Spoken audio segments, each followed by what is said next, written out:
Hey gamers, if you look at the PlayStation Plus Last Chance to Play section for July, you'll spot a bizarre little title called Source of Madness.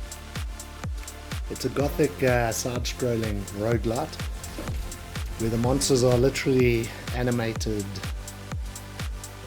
like AR code. They're really strange.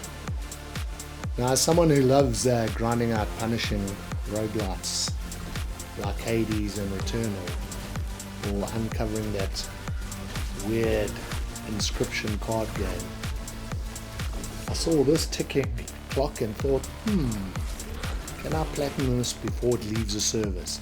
And is it actually worth your time? Well, let's find out. So Source of Madness has a beautiful art style, deeply gothic and heavily inspired by lovecraftian cosmic horror. Visually, it absolutely nails the atmosphere, even if there isn't much of a coherent story that I could easily work out during my time played with it.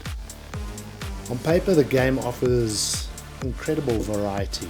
There's a wide variety of different classes that you gradually unlock as you progress through the game, alongside a massive inventory of weapons, which you purchase through the game hub skill trees, and you pick them up in the game itself as loot. The skill trees, a lot of theory crafting coming on here. But here's the catch, the balancing is completely broken. Once I unlocked the King's Ring, this became the only weapon I'd ever play with. It absolutely melts bosses. It features a really cool auto fire mechanic and allows you to keep a safe distance from enemies, etc. Unfortunately, after all the other weapons seem interesting on paper, they are completely useless compared to the sheer power of the King's Ring. Because of this, your class choice doesn't really matter either, since you can slap the King's Ring onto any of the classes. Once I grabbed it, my strategy became brain dead simple. Just purchase literally everything that increases arcane damage, which is the basis of the King's Ring, or the base damage of the King's Ring is arcane damage. It's definitely the ultimate OP weapon in the game, and you can see me running it across all of my gameplay footage here.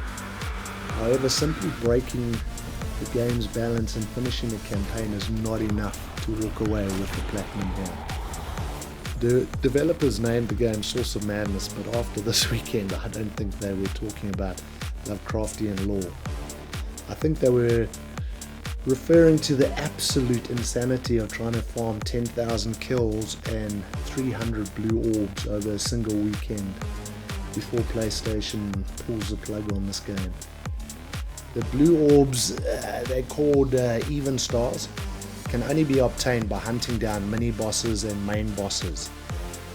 When you realize that they only drop a miserable 2 or 3 orbs per kill, you quickly calculate the math and realize you are staring down a massive soul-crushing grind. To save my sanity and hit the deadline, I had to find a shortcut. I ended up finding an efficient way of farming out the remaining kills by tracking down these infinite spawning monster pods hidden inside the Forest of Lies level. By essentially parking my character there and letting the auto fire do the heavy lifting, I managed to cross the finish line. So what's the verdict on the race against the clock? If you're looking for a quick breezy platinum to casually slide into your collection before July 21st, stay away from this one.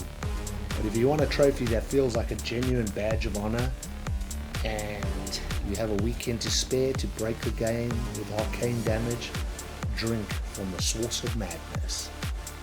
You will also add half a dozen ultra rare trophies to your PSN profile. Just be prepared to lose a bit of your own sanity along the way. Let me know in the comments if you're going to try and beat the clock before it leaves PS Plus. Like, subscribe, and I'll see you on the next Platinum Journey.